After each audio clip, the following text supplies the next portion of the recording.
सखिया अब बतिया ते हमार कनखिया हमारे लगे मारे लगता हमारे निहरवा निमुआ तारवा होके खा जयरवा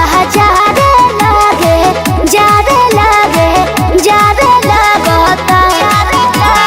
मन में घोड़ाई लोग रे बाप सोच के मोर माथा पाकता कि दोया रे बिगड़ी तो बना दी कहियो जाता रहे कि निमुआ तूरे आवे छवड़ा छिहाता रहे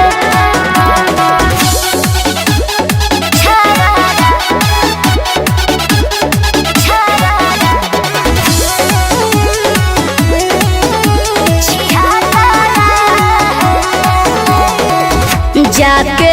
मनहिया अपना भैया जी से बात ओकर सब बोलिए दी का करे उल्टा काज ओकर आज सब